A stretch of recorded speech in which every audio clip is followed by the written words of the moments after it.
Bill, thank you for joining us here today on the show. Let's get right to it.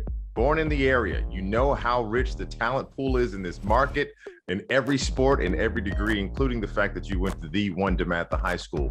So just, if you could, share with Wizards fans what it was like growing up here. It was a blessing to grow up in this area, being a young Black male and an athlete, knowing that there are so many. It was very competitive at the same time. You know, so many different high schools and so many different youth organizations that really push their athletes to be the best in their respective sports. So it was a blessing to be able to, like you just said, go to DeMatha with so many different athletes, so many different men of talent that now grace the professional leagues like NFL, NBA, and MLS. I got a couple DeMatha guys on my team also. So that's a beautiful thing to see.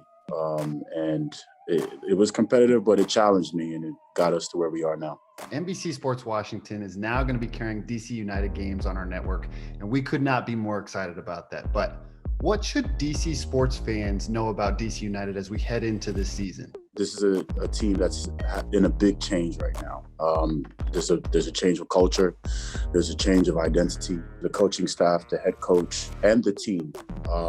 There's been a big influx of new, fresh ideas that is starting to take shape. And as a lot of fans saw on this last weekend, Saturday's game against New York City, it's going to be high energy. It's going to be high press. In basketball, you call it full court press. For us, it's full court press. We're really going to make it difficult for opposing teams, home and away. There is no sitting back. Our coach wants us fit. He wants us strong. He wants us all in shape. And he wants us to be able to run not only for the 90 minutes, but for 120 minutes. So he's pushing us to the edge to make sure that we all are in the best shape that we can be. It's a lot of pressure. It's a big culture change for a lot of us that have been a part of the club some of us have been with the club for more than 5 years, me over 10 years now. I think it's going to be a very special year. So I encourage everyone, you got to get on board because this high field press is going to be something that's a joy to watch. I know you're a big Wizards fan. Yeah. Is there one Wizard that could actually play at this level? I mean, an athlete's an athlete, right? I don't hold no man against being able to step into a challenge and adapt. If I look at like old Russell Westbrook highlights and how he'd get down the court as quickly as possible and get to the rim as quickly as possible, I'd probably say that. If we were talking about our style now, I think Bradley would probably be little kind of how we were last year, which was move the ball around, wait, and then take a shot. Russell Westbrook and his ability, or at least his ability when he was a little, no offense, a little younger. Nah, that brother's 32. He's still playing. He's still playing at that high level. He's playing lights out right now. I already know. But I remember the way he used to get down the court. Like, let's say the opposing team scored a basket, they checked in the ball, and he had an opening. Maybe the defense was slacking and wouldn't get back in time. And you see Westbrook get down the court and just, that kind of sums up our game right now. I want to know about your thoughts on the dynamic duo of Russell Westbrook mixed with Bradley Beal. I'm glad that they're both healthy now. That's the biggest thing. You know, it was a little disappointing for that stretch that, you know, Bradley was hurt, Russell was having some issues. So a lot of people need to realize it's their first season together. I see the fans on Twitter. They want instant success for the Wizards. It's going to take time, you know, but we're all professionals. We expect to win. Them as a duo, as long as they stay healthy, they continue getting these reps together. Russell's doing amazing numbers. We already know what Bradley Beal can do. He's a baller, one of the best in the league, hands down. Once they get their reps together, they just made some trades, and everything kind of gels and smoothens out. Hopefully we can see some more success.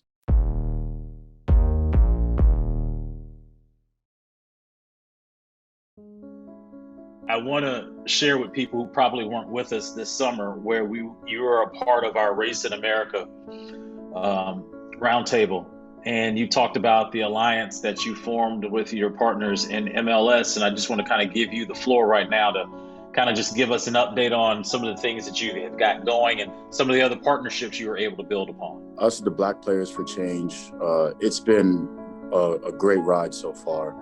We all, the 12 executives and all the 180 members, we're learning so much, and it's been on the fly, but learning the ins and outs of trying to really make a difference as a unit, as a group, has been special for each and every one of us.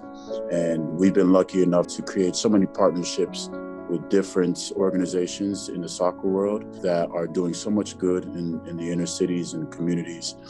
We've been fortunate enough to get the backing of different bigger organizations that have given us the opportunity to build mini pitches in certain areas dedicated to communities and to the players that are on the executive board, so that we can give kids the opportunity to have a place where they can fulfill their passion on a daily basis.